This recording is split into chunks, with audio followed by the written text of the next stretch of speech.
in communication. First thing they're going to ask you for the hospital that they're working at, how far is that hospital? And if you're in that area, it's a simple, 5-8 minutes away. Same thing with the business professional.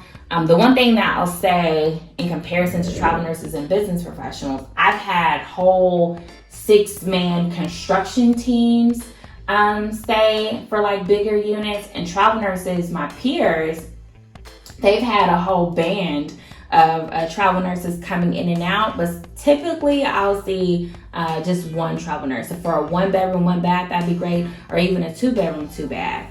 The other thing is desk, office space, printer monitors, desktop computers are super essential.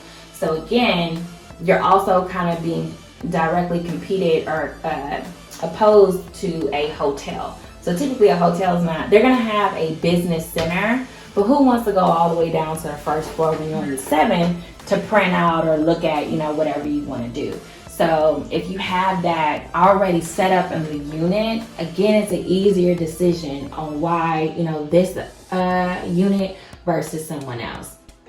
Now, as I mentioned before, in the Houston area, the Texas Medical Center, of course, is Mecca for travel nurses, but downtown and Galleria area is Mecca for business professionals because that's where all the business offices are. But now in this world too, a lot of people are traveling from home. So if it's a nice cozy setup, that's pretty key as well. Gyms and workout equipment is an underrated bonus. If you can give the amenity of a gym just by putting a treadmill or some free weights in there. If you have free weights and treadmills, I would reconsider the kid thing, right? Because you don't want to be responsible for any of their bullshit. So really just for adults, if you're going to do the gym equipment, or focus on an apartment unit that has a gym so you can offer that amenity to them. So cons, you're competing directly into the hotels, but the pro is they stay a little bit longer.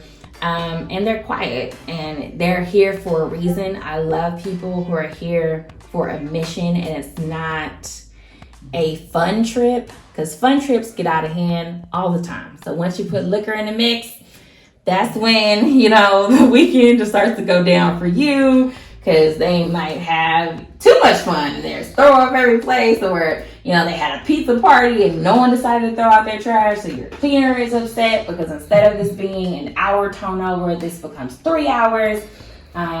We've had people have like little smoking sessions in the unit, and they were absolutely disgusting. So, but that's more so for people just coming in to town to just have fun, which is why I don't really like them as much. But during the summer, those are really your biggest money makers, them and families. So just to close up, and you get a bunch of complaints from your next door neighbors. That's when you're different. So it's one of the reasons why we recommend homes, because you kind of have that freedom to allow kids to be themselves, and you're able to make certain accommodations for them. Couples.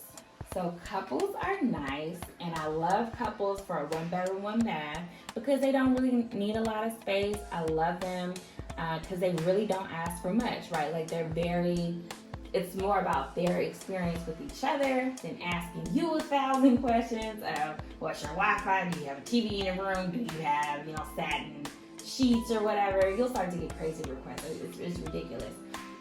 But of course, the most comfortable bedroom setup you can make, the more you're able, to attract couples. So of course, they're here to enjoy each other. And then they also want to be in the mix because couples are not here to cook.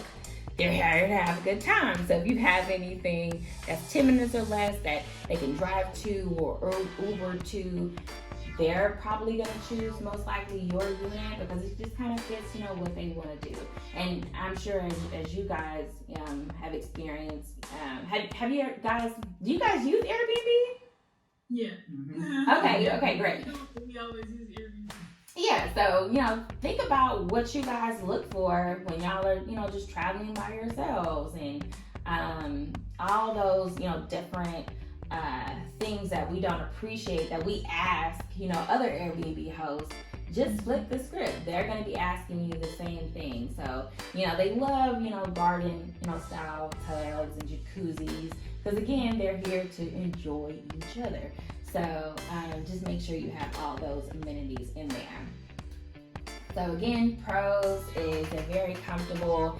They to consider. If there's anyone else specifically that I didn't cover in this presentation that you want to get more pros and cons on, please let me know and I'll add it to the slide deck.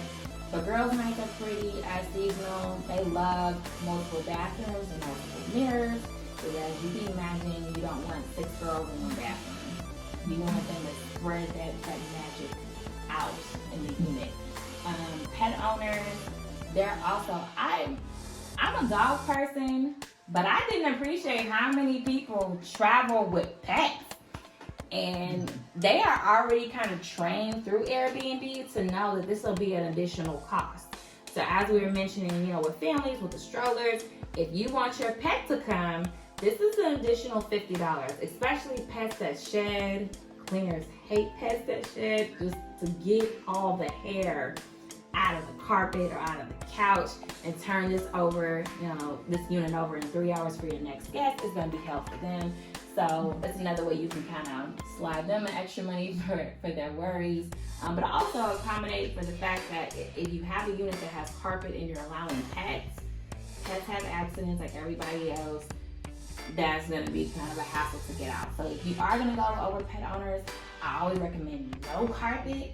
And if you do have a property that has a gated backyard, or even some of the units are offering dog parks or whatever, those are another big hit for pet owners, obviously. And then